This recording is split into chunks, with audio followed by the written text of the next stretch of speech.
L'Almami Samori Touré ou Samori Touré, né en 1830 à Mignambaladougou, dans l'actuelle Guinée, fut le fondateur de l'empire Wassoulou et résista à la pénétration et à la colonisation française en Afrique de l'Ouest, à savoir qu'il est le père de la grand-mère maternelle de l'ancien et le premier président de la Guinée, Ahmed Sékou Touré. Né en 1830 à Mignambaladougou, actuellement au sud-est de la Guinée, ce fils de marchand Dioula grandit dans une Afrique de l'Ouest en pleine mutation du fait du nombre croissant de contacts avec les Européens. Le commerce avec l'Europe avait rendu riches certains États africains, cependant qu'une utilisation croissante des armes à feu modifiait la guerre traditionnelle. Tôt dans sa vie, Samori se convertit à l'islam. En 1848, la mère de Samori fut capturée pendant un raid mené par Sori Birama, du clan Cissé, et réduite en esclavage. Après avoir arrangé la libération de sa mère, Samori se mit au service des Cissé, et apprit ainsi le maniement des armes. D'après la tradition, il resta à leur service 7 ans, 7 mois, 7 jours, avant de prendre la fuite avec sa mère. Il s'engagea ensuite pour 2 ans dans l'armée des Bérétés, ennemis des Cissé, avant de rejoindre son propre peuple, les Camara. Nommé Kélétigui, chef de guerre, à Diala en 1861, Samori prononça le serment de protéger son peuple contre les Bérétés et les Cissé.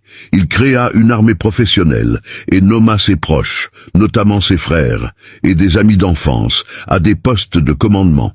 En 1864, El Hadj Oumar Tall, le fondateur d'un empire en pleine expansion qui dominait la région du Haut-Niger, l'empire tout couleur, mourut. Tandis que cet empire se désagrégeait, les généraux et les dirigeants locaux luttaient pour créer leurs propres États.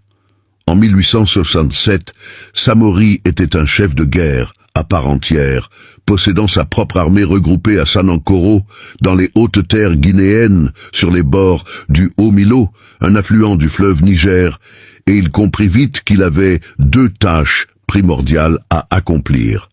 Créer une armée efficace et loyale, dotée d'armes à feu modernes, et se construire un État stable.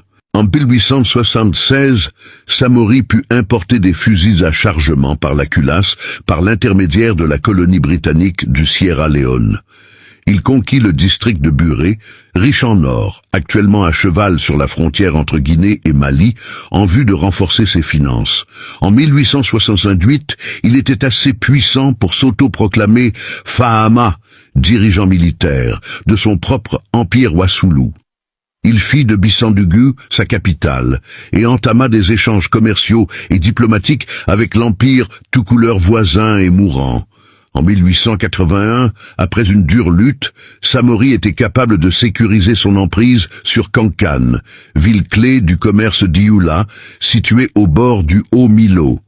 Kankan était un centre du commerce de la noix de kola, et bien positionné stratégiquement pour contrôler les routes de commerce avoisinantes.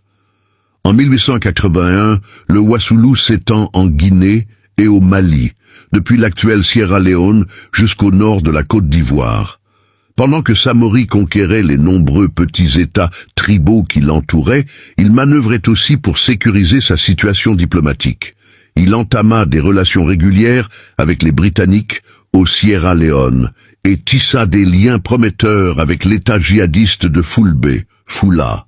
À la fin des années 1870, les Français commencèrent à s'étendre en Afrique de l'Ouest, à partir de l'est du Sénégal, avec pour but d'atteindre le Haut-Nil dans le Soudan actuel. Ils cherchèrent aussi à progresser vers le sud-est pour atteindre leur base en Côte d'Ivoire.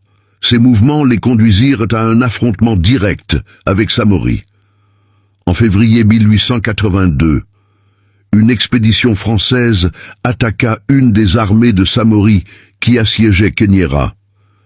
Samori réussit à repousser les Français, mais il fut effrayé par la discipline et la puissance de feu des armées européennes.